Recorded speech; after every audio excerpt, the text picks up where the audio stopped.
Good morning and welcome to this Beyond Words session. I'm Sheila Hollins. I'm the founder and chair of the charity Beyond Words. I used to be a psychiatrist. I'm retired now. I sit in the House of Lords.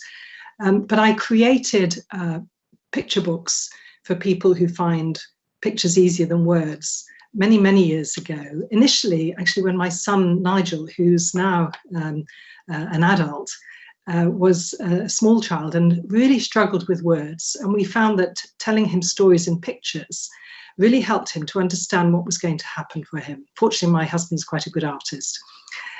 So that then began to be a tool that I could use in my work as a psychiatrist with children and adults with learning disabilities. And now we have more than 60 books, and during coronavirus, we've been able to create lots of new free downloadable pictorial resources, wordless resources, to help children and adults of all ages to understand what's happening in our world at the moment. And the first book was actually called When Dad Died, and we did a sister book for it called When Mum Died, and it's still in print today, and it's again used with people of all ages. Today's focus is on kind of mental health, social emotional mental health, but also on relationships health and sex education in special schools. On Thursday we had a seminar thinking more about how our books are used in primary schools to support these aspects of children's essential education. And after 4 short presentations from our educators who are working both in all age special schools and in mainstream primary schools, there will be an opportunity for you to have a question and answer with our today's panel.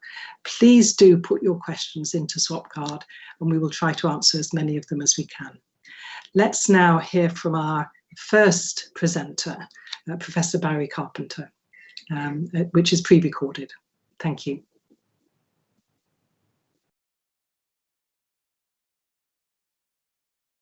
The Open Book Project was conceived for reasons of safeguarding around our children, but within that broader context of the exponential rise in the mental health needs of children across all ranges of age and ability. And that has been exacerbated by the pandemic. In fact, the findings, as you will hear from the Open Book Project, have an increased relevance because of what we're experiencing now in this moment. For example, when we were writing the bid and putting the Open Book Project together, there were 1 in 9 of all children, according to 2017 statistics, with a mental health need. We are now at 1 in 6, according to Department of Health figures in September. And for those children with special educational needs, we know that 3 in 5 on any school's special needs register will have a mental health need. And of course, for those with autism, particularly with the onset of adolescence, then 70% will develop a mental health need.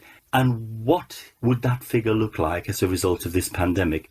Social, emotional and mental health, SEMH, as it's been abbreviated to, is a component of the Education and Healthcare Plan for any child in whatever school they are educated in. And so it has increased impetus and relevance. In September 2021, SEMH becomes a curriculum area in primary, secondary or special school settings. So there was a huge motivation to get this project going and get it right for children and for teachers. So we recruited 22 schools from Belfast in Northern Ireland throughout England, and we had some really enthusiastic teachers and teaching assistants who played a big role in this project. And I would highly commend to you that you read the 2 articles that you can find on the Books Beyond Words website that will explain the processes that we put in place. But we were really impressed with the contribution of teaching assistants. They found the materials very accessible. They could carry out interventions with specific children at the request of their teachers.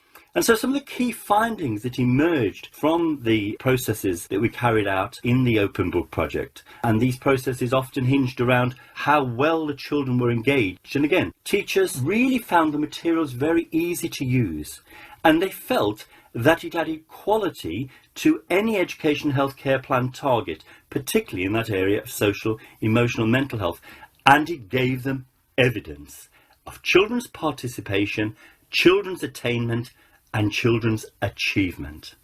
Books such as Making Friends helped deal directly with social interaction issues that many children with autism struggle with. They cannot read the signals, the cues and clues, and that was a really rich resource.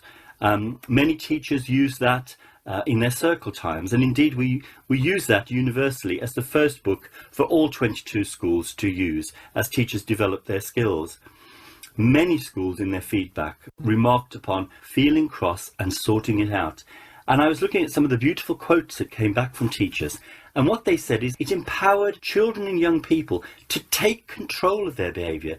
That in fact they often did not realise that their aggression or their pervasive sadness, the messages it was giving out. And in fact it enabled those children to take control over their own feelings and understand those feelings much, much more. One of the findings that came out too was our primary school saying, great books, we love using them, but we could do with some more resources for those issues that specifically, developmentally, refer to children in the primary age range.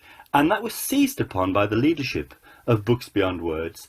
We've created Lenny and Lily in Lockdown books, which have proved very popular for children of all abilities across the primary range. Teacher confidence was a real issue because the resources were new to the majority of teachers participating. So e-learning modules were developed to explain how to use a book, the key questioning techniques, how to get children to actively participate, not sit as peripheral participants on the sidelines, and how the books could be very engaging. They gave visual interpretation to complex emotional information.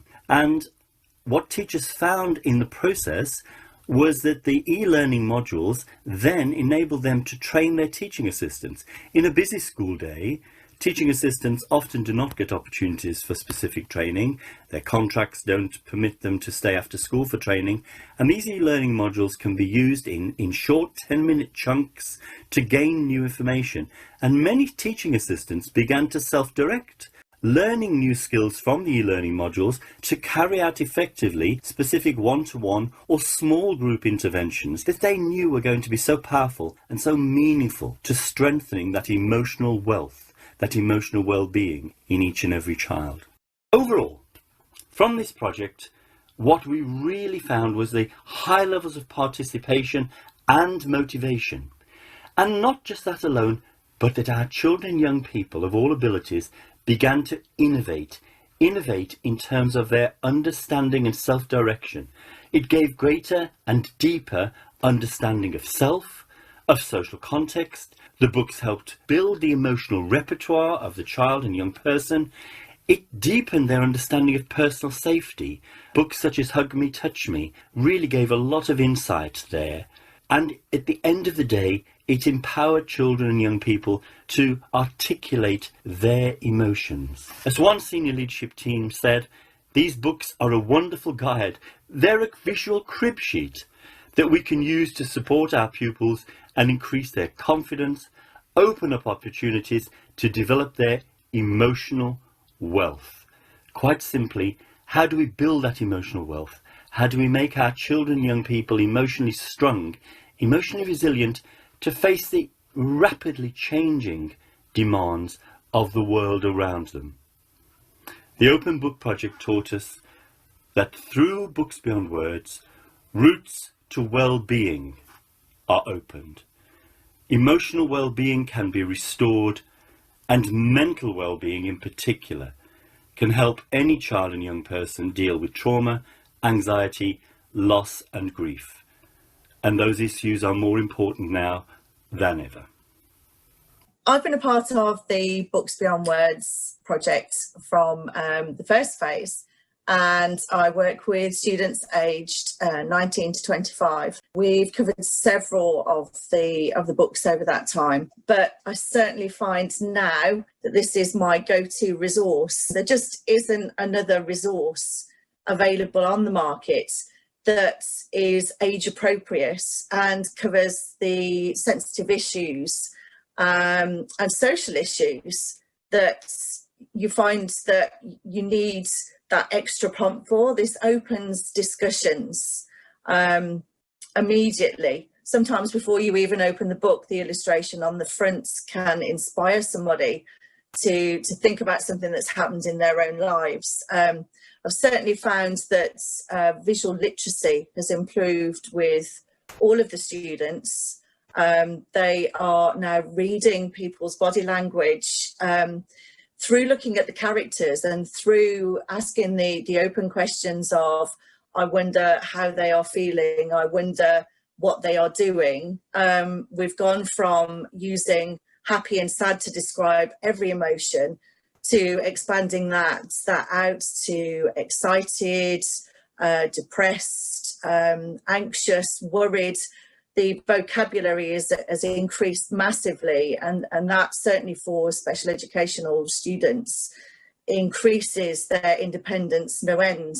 It gives them the tools to be able to explain how they are feeling and interpret how others might be feeling in situations. So we've tried using the book club model, which we found was really successful with our students, because not only are they actually a part of a group, they are learning to take turns, they're listening to each other, they're helping each other, they're discussing the issues in the book together. So we've had small groups of students all with their own book, and also using the online facility as well to look at specific pages. And we found that certain books like Making Friends have really made a huge difference with how they interact with each other. Understanding appropriate and inappropriate interactions is something that's taken quite a long while to be able to gain that level of comprehension. The books dealing with bereavement, we've found that that's an excellent resource. Again, there's not a huge amount of information that's appropriate for our cognitive level of learners. And the bereavement books really they're very to the point. It is as it is, and that actually the facts need to be put out there to have those open discussions. And we found one of our young men lost a grandparent and was really struggling with the whole concept because it was through the whole COVID pandemic as well. So he hadn't been able to go to the funeral, he hadn't been able to go to some of those traditional things that we do to be able to deal with the loss of someone close to us. He hadn't been able to experience any of those. And literally through looking at the book, we thought it would take us to at least halfway through the book for him to acknowledge his own experience. But he looked at the front cover and straight away said, Grandma, he signed it, which was incredible for us. Another book that we're finding is really useful at the moment, because a lot of our students need extra additional communication aids, all on different levels, all very personalised. But the book Michelle Finds a Voice actually shows this. And one of our students on the first page noticed that Michelle has a communication aid that she's not using. She said, why is her book on her lap? She's not looking at it. And she was using her own communication book to tell us that. There's a huge array of titles in the Books Beyond Words series. And I find now that it's my resource of choice, and it's a really easy resource to pick up and use. You don't necessarily have to do the whole book from start to finish. It can sometimes be as effective to just pick out a particular page, but the illustrations and the subjects that are covered just gives you such an easy access points to start discussions, to start those difficult conversations sometimes, and be able to support students in their own comprehension of these difficult topics. They are really, really easy to access, and definitely I would recommend them to everybody to give them a go. My introduction to Beyond Words books came with having 3 bereavements of parents within a very short space of time in the school that I had just started at. And I was asked if I knew anything that we could do to help with the children, as they were not able to talk about it.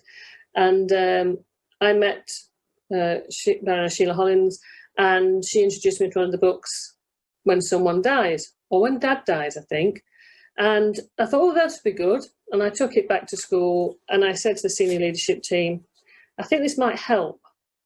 And we started a little group just for children from bereavement. So we called it a feelings group rather than a bereavement group. And they got together and we used the book to talk through. And we realised the lack of knowledge they had on the words around bereavement, such as what a coffin was, what a church was, what a cremation was, because we realised they didn't go. So they'd had no closure in that sense. They'd never been. And they had no concept of what actually happened after somebody died. So that was the first part, that an introduction, realised how powerful they've been as a starting point for using those words and developing their vocabulary around funerals and bereavement. We also at the time had quite a lot of children, and we still have, who had been victims of abuse of various kinds, whose behaviour was beginning to be rather disruptive in class and around school. And the senior leadership team wanted to know if this feelings group and using Beyond Words books would be useful with them. So this is more of a difficult topic. So we brought more of the books in, Finding a Safe Place from Abuse, When Dad Hurts Mum, and I Can Get Through It.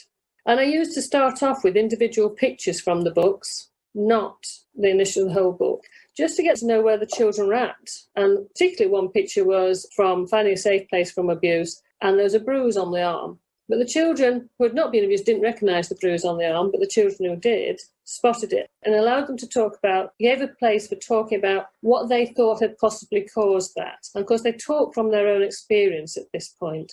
So from this grew out feelings groups, like book clubs, but in more on a self-help to help each other, using the pictures as a way of talking about what had happened to them in a confidential and safe setting. We did this for the year with no idea of what the outcome was going to be, but it was about helping the children's well-being and giving the children who had been abused and were now in foster care a chance to talk in a safe environment. Because these conversations are very difficult to have.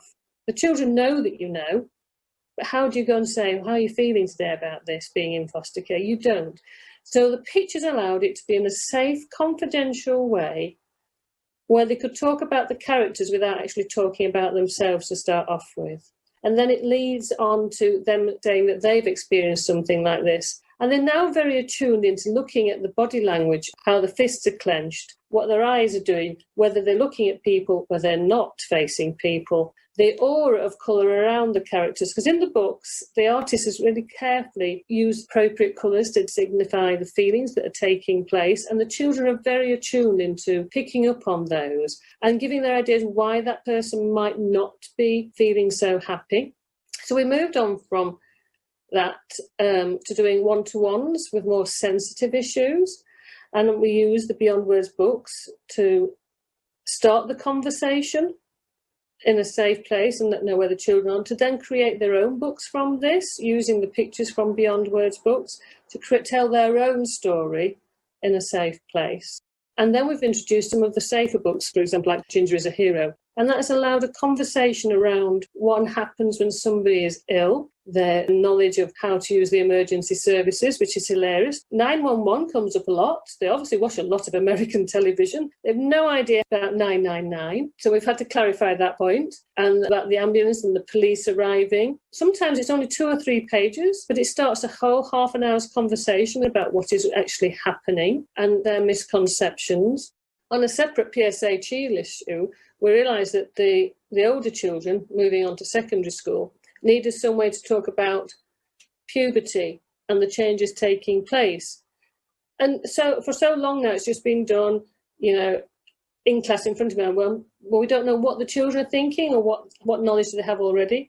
So we're doing it around Susan's Growing Up and George Gets Smart, the 2 different books.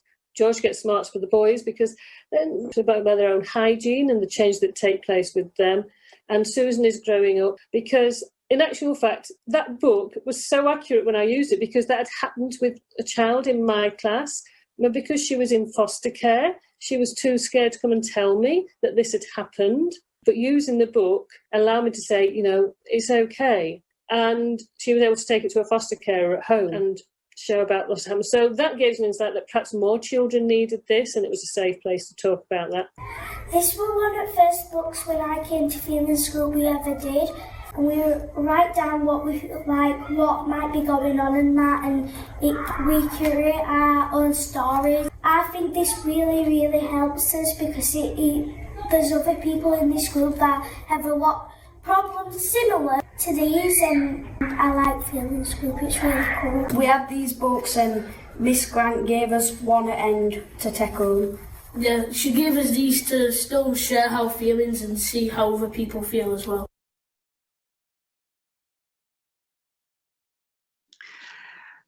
Our panel today includes myself, Sheila Hollins, as chair, and also Nick Wright, who's the Chief Executive of Beyond Words, Professor Barry Carpenter, who's the Professor of Mental Health in Education at Oxford Brookes University, and also was the director of the 2-year Open Book Pilot Project, and Lee Blakeman, who teaches at the Chadsgrove Special College in Worcestershire. We've heard also from Marie Grant, who works in primary school but isn't a member of the panel today. I think before we respond to some of the questions that are emerging in the question and answer session, and please do, by the way, keep the questions coming, I just wanted to comment that what to me comes across from all the presentations is the fact that feelings can be addressed when schools and teachers create a safe culture. And some really sensitive issues are being addressed. I wonder who on the panel would like to address that? Lee or Barry, who would like to start? Over to you, Lee. Yeah, I think the idea that we've got actually something that's age appropriate, Sheila, and that can help us kind of open these very sensitive topics is so vital.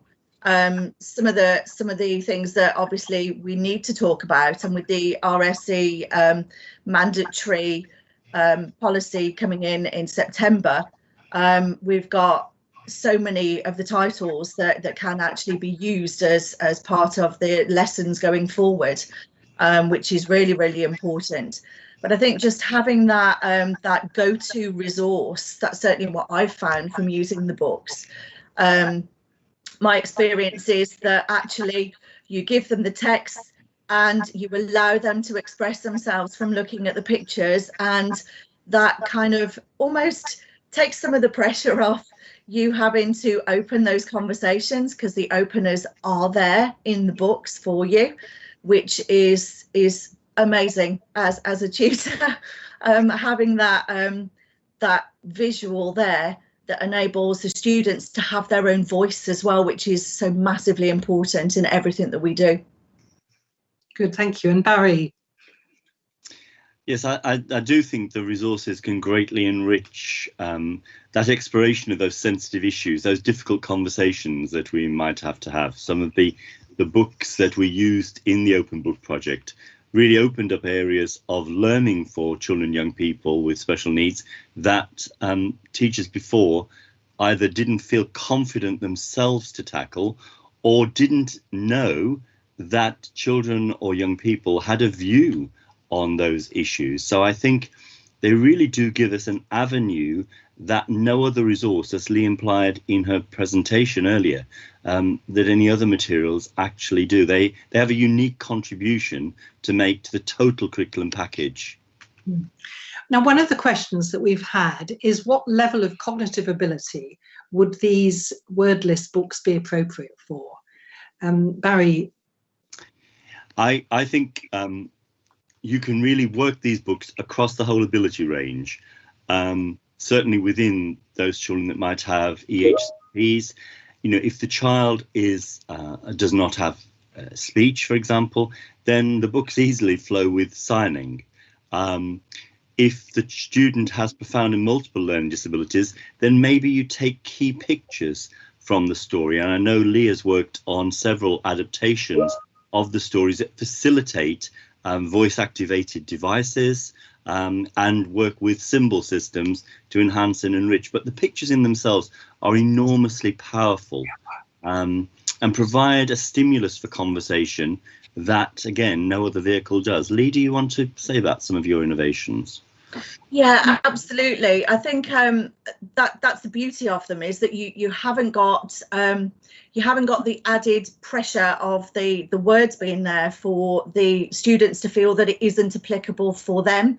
It's a picture story, and therefore every kind of cognitive level can access these, and they will access these in their own way, and they're able to express themselves in their own way. Certainly we have, from some of the work actually we've done through this lockdown period, we had one of the students who wouldn't regularly be in our book group join one of our sessions, and from that she has now actually got some specific personalised targets around books beyond words to join in with the sessions, because she enjoyed them so much. And actually from doing one of the stories about a day at the beach, she actually managed to communicate to her family that she wanted to go on holiday, and they actually had a beach holiday based on her doing a session on books beyond words, which was incredible because she actually used her voca to ask for that. So something as simple as a request of wanting to go to the beach was able to be conveyed from using this resource, which for that particular student was incredible. And I have an example as well myself from my son when he was assaulted as a young adult, and was able to show a book called Going to Court to the police officer, which allowed him to be taken seriously by the CPS and able to give evidence in court. Now, I've got a book here which is in response to one of the questions about whether the books are more culturally inclusive. We have many books which certainly do which are more culturally inclusive. There are a lot of books. Please do have a look on our website and you'll be able to see. I'm going to bring Nick in because there's a question about whether the books are available to buy. Yes, they certainly are. Nick, how would schools best get started?